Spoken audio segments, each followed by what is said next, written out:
O extremo norte da Europa. No verão, o sol é rei. Mas os invernos são longos e escuros. Aqui, entre o Polo Norte e o Círculo Polar, a vida tem de resistir a mudanças radicais. Todos enfrentam os meses de escuridão e temperaturas extremas. Alguns podem preferir o inverno. Perigos mortais e beleza gelada andam de mãos dadas na noite polar.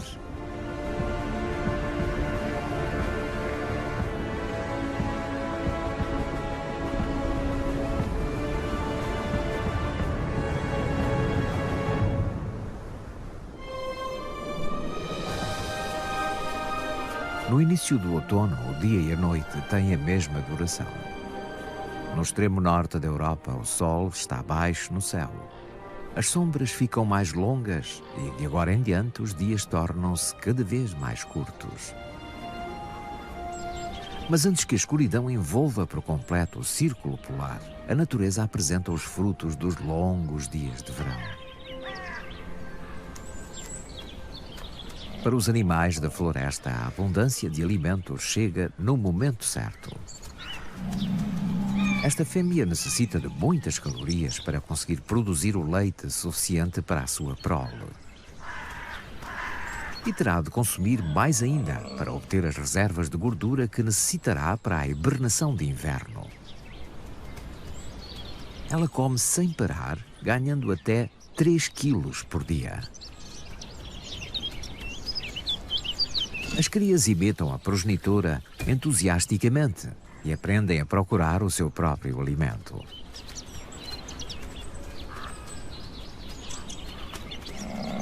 Mantêm-se perto da progenitora e sob a sua proteção. Restam-lhes apenas 2 semanas antes de se retirarem para a sua toca para hibernarem.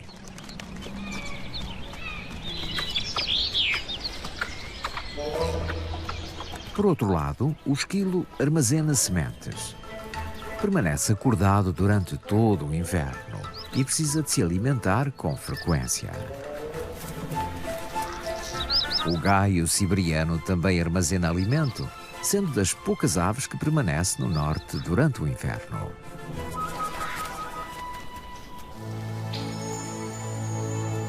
No final de setembro, as horas de sol vão diminuindo.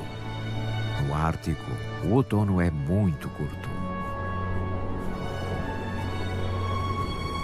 Nas pastagens de verão, o alimento abundou para as renas. No outono, continuam a armazenar as reservas de gordura para o inverno. Em breve o tempo mudará e, quando não restar mais alimento aqui, terão de seguir em frente. Mas ainda há muito com que se banquetear. O alimento abunda também nos lagos da Escandinávia e os cisnes bravos encontram aí tudo o que precisam. Nas margens ainda há muitas bagas.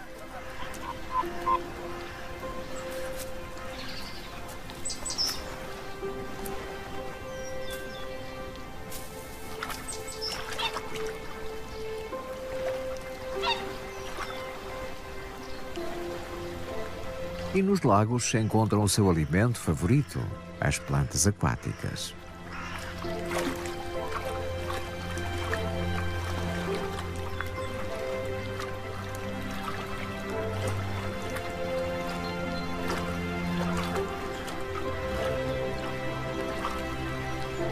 Mas mal os lagos congelem, perdem a sua fonte de alimento. A família de cisnes tem de partir da sua residência de verão. Como todas as aves no Ártico, fogem do frio e da escuridão, ficando apenas os peritos em sobrevivência.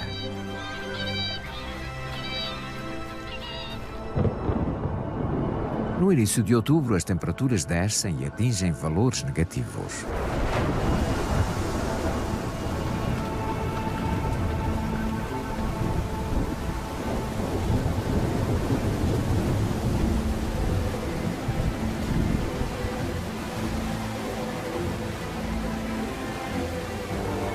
O inverno chega cedo e rapidamente à região polar.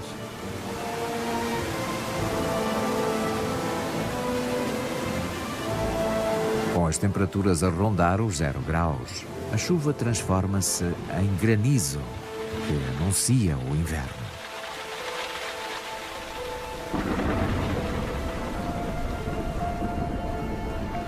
As nuvens adensam-se e as temperaturas descem cada vez mais.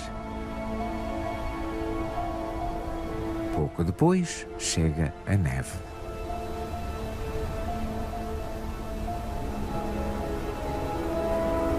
Toda a vida parece ter desaparecido.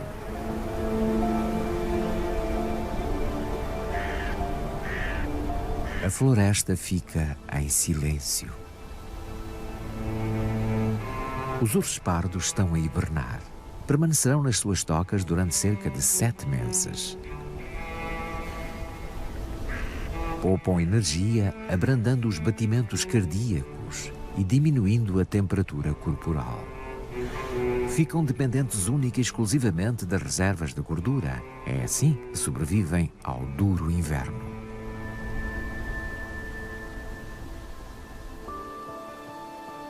Mas a estação não é apenas escura, gelada e hostil.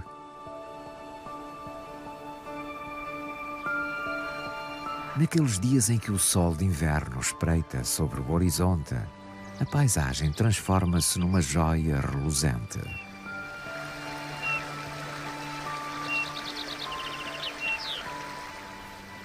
Poucas são as aves canoras que permanecem no norte polar o ano todo. Entre elas contam-se os coloridos pintarroxos de bico grosso e o pintarroxo de Ornament. São resistentes e ainda conseguem encontrar alimento.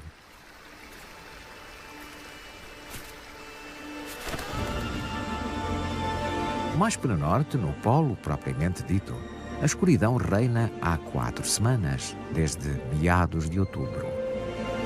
Mas mais para o sul, os dias também começam a ficar rapidamente mais curtos. No círculo polar, o sol aparece durante 8 horas apenas.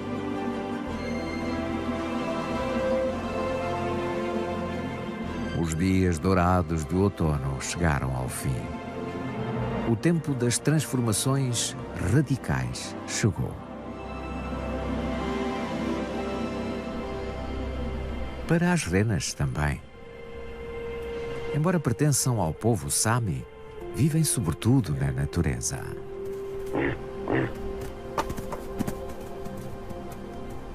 Estão adaptadas a uma vida no frio e na escuridão, e até mesmo no mais árido dos invernos escandinavos conseguem encontrar alimento suficiente para sobreviverem. Embora para isso tenham de percorrer grandes distâncias. Em novembro, pequenos grupos juntam-se e formam grandes manadas. A certa altura, como se uma ordem inaudível fosse dada, a migração para as pastagens de inverno começa.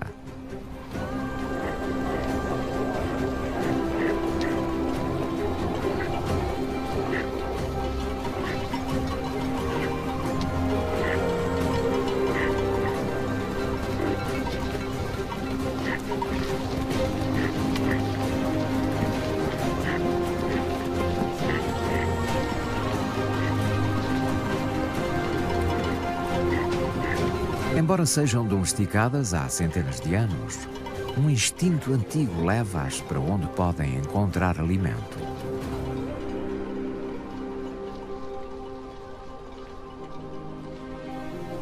Os extremos sazonais nas regiões polares da Terra são causados por um fenómeno astronómico.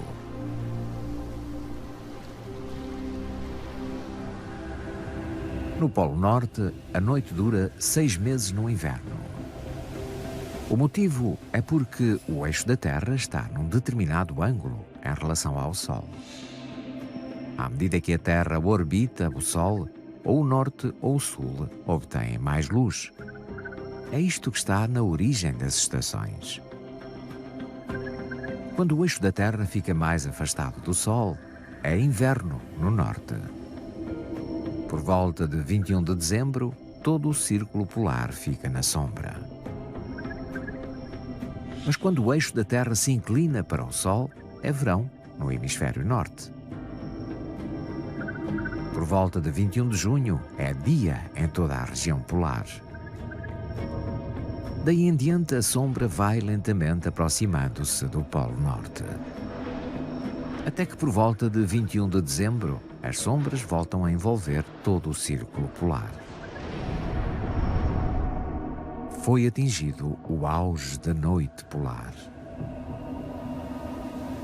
No Polo, o Sol desaparece durante 6 meses. No norte da Noruega, no Círculo Polar, desaparece durante um dia apenas, antes de reaparecer sobre o horizonte.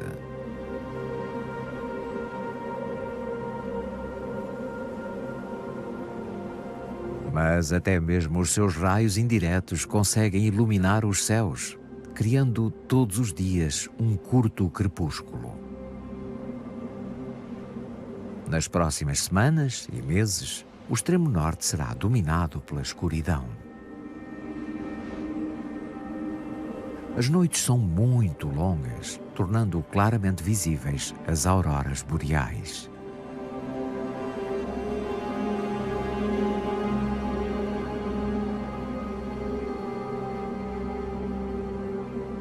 Quando o Sol desaparece, nem sempre as noites são escuras. Nas noites claras, a luz da lua é suficiente para muitos animais encontrarem alimento. Tal como a raposa do Ártico, muitos animais têm os olhos bem adaptados à escuridão. Possuem grandes pupilas e retinas altamente sensíveis. As renas também têm olhos muito sensíveis. E mudam de cor.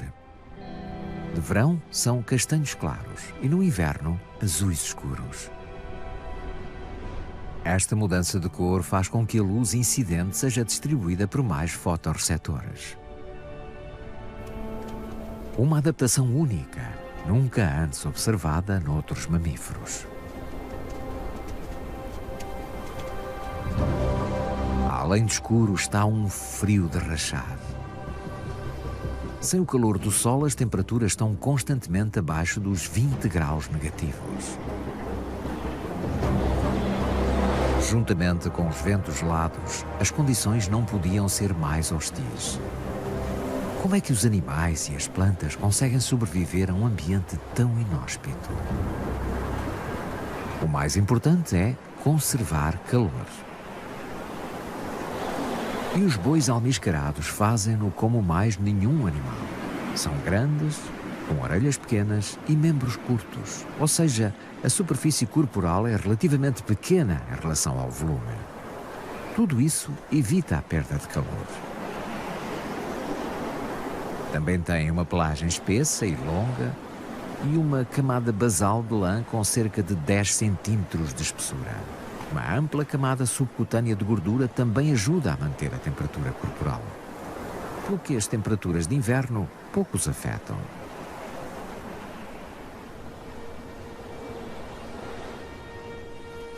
As renas também se encontram adaptadas de forma muito eficaz às baixas temperaturas. Também lhes cresce uma pelagem espessa e felpuda. Os pelos das renas são ocos. Esta característica cria uma bolsa de ar que as isola do frio.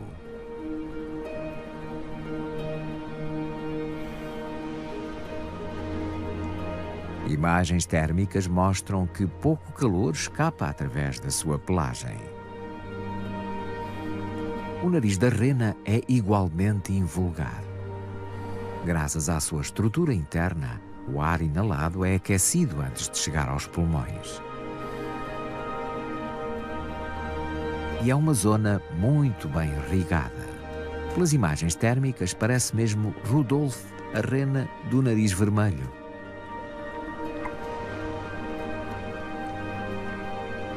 Em contraste, a temperatura dos membros é baixa. O sangue vindo do interior do corpo transmite o calor ao sangue frio que vem do exterior. Esta circulação permite a troca de calor impedindo os membros de congelarem e o corpo de arrefecer. É assim que as renas conseguem suportar temperaturas de 40 graus negativos. Nos meses de inverno, o interior norte da Escandinávia fica coberto de gelo. Mas a zona costeira é muito mais amena. A corrente do Golfo permite que os fiordes noruegueses permaneçam livres de gelo durante todo o ano. A água do mar raramente atinge temperaturas abaixo dos 4 graus centígrados. Está quente demais para congelar, independentemente de quão baixa seja a temperatura ambiente.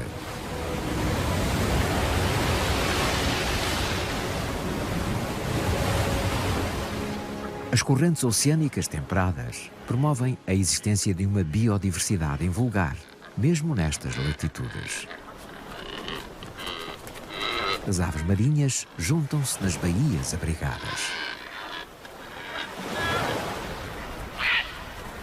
E as garças chegam, vindas do interior. Com alguma luz, ainda são capazes de encontrar alimento.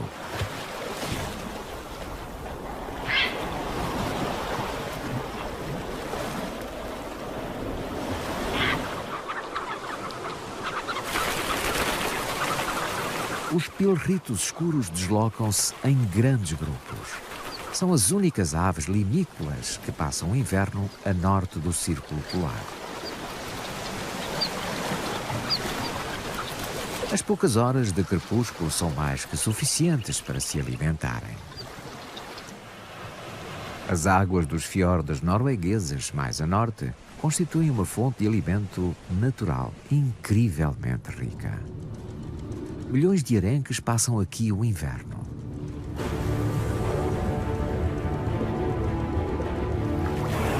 As orcas seguem os enormes cardumes. Durante o inverno, quando a luz escasseia, elas intensificam os seus sinais acústicos para se orientarem e comunicarem umas com as outras durante a caçada. Algumas orcas empurram os arenques até à superfície, onde uma delas os aguarda. Bate rapidamente com a barbatana caudal no cardume. Os peixes ficam atordoados e tornam-se mais fáceis de apanhar. O alimento será mais que suficiente para todas. Durante estes ataques, as orcas matam toneladas de arenques, mas consomem menos de 1%.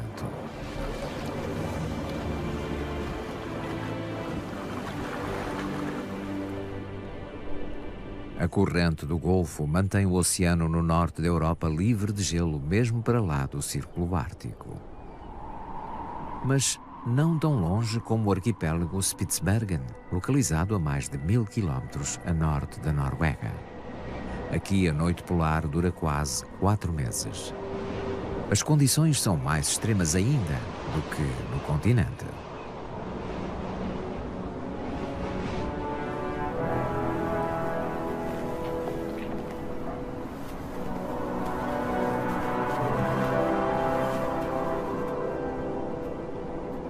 É nesta altura que o urso polar se encontra no seu elemento. Não há nenhum animal mais adaptado a seu habitat do que o urso polar.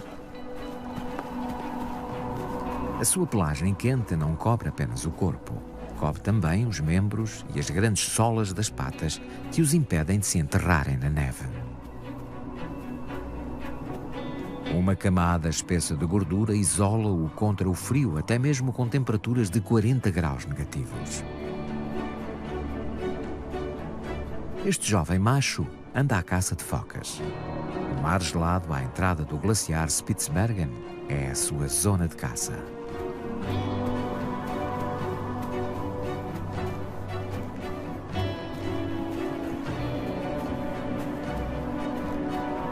O urso polar não hiberna. Pelo contrário, é durante o inverno polar que se encontra mais ativo.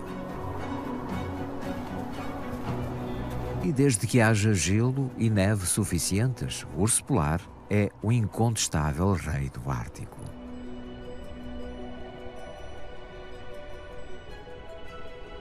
A noite polar não traz apenas frio e escuridão. É o cenário de um fabuloso fenómeno da natureza.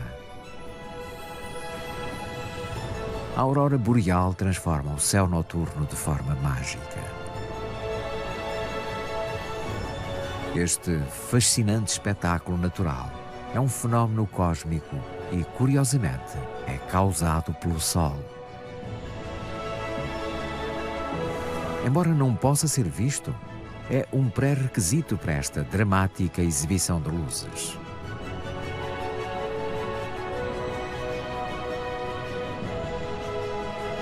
O Sol lança para o espaço grandes quantidades de partículas carregadas, os chamados ventos solares. Quando eles alcançam o campo magnético da Terra, as partículas colidem com os átomos na atmosfera superior e forma-se a aurora boreal.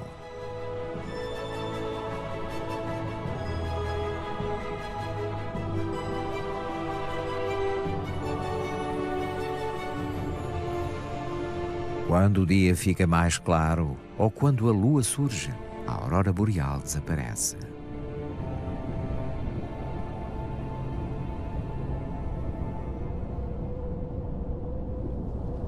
Durante o crepúsculo da noite polar, os animais têm pouco tempo para procurarem alimento.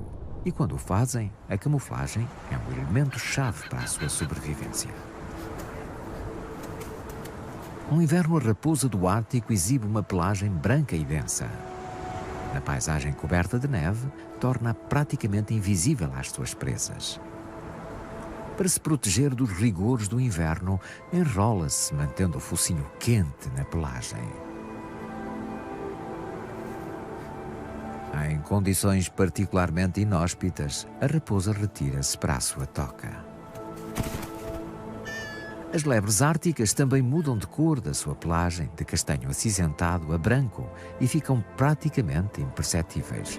Só em movimento podem ser detectadas pela raposa do Ártico. E o perigo também está à espreita do céu.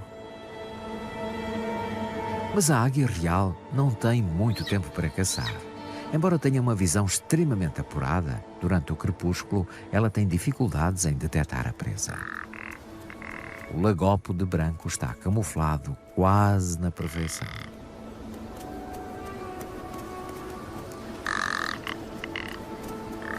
Mesmo enquanto se alimentam, são quase impossíveis de distinguir do meio envolvente.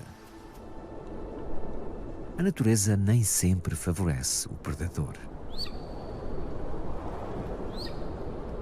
Mas sem camuflagem, a sobrevivência torna-se mais difícil. E o lemingue da Noruega daria uma boa presa. Contudo, tem outra estratégia para se proteger. Os lemingues estão entre os animais que vivem em túneis sob a neve durante o inverno. A camada branca fornece um excelente isolamento contra o frio e também uma boa proteção contra os inimigos. Enquanto as temperaturas assolam a superfície, os pequenos roedores procuram o seu alimento imperturbáveis debaixo da neve. No final de dezembro, os crepúsculos no norte da Escandinávia são ainda muito curtos. A noite continua a dominar a região, bem como o clima extremo. As renas partem em busca de zonas mais altas e expostas, onde os ventos afastam a neve, facilitando a busca por alimento. Alimentam-se dos líquenes quase indigestos que crescem aqui e que poucos animais árticos peritos em sobrevivência usam como alimento. Mas esta dieta pobre não é suficiente para satisfazer as necessidades energéticas da rena durante o inverno. Elas também abrandam o seu metabolismo de forma dramática.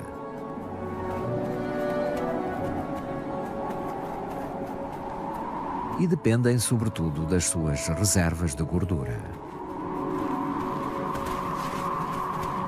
Apenas aqueles que se alimentaram bem durante o verão serão capazes de sobreviver durante o longo inverno. Os doentes e os fracos têm poucas hipóteses.